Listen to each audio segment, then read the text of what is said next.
Bojím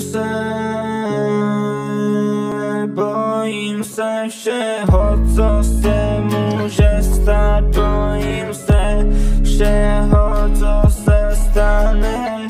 Já mám strach, co bude, až to nebudu já. Kdo bude stát vedle tebe, anebo tam bude jenom tma. Doufám, že baby ne, že se mnou zůstaneš. Už uběhlo 40 let, držíme se za ruce a díváme se na ten svět. A pořád máme v hlavě ty vzpomínky na ten den, jak jsme se poznali v autobuse. Sedl jsem si vedle tebe a řekl jsem, dej mi Instagram na sebe, a věděl jsem to, že ty jsi to nejlepší, co jsem já potkal. A je mi, když jsem s tebou všechno jedno.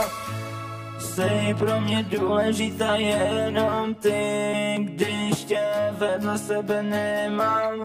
Moje srdce je plné temnoty, já to prostě nedám, ne. Já chci navždy jenom být s tebou, vím, že někdy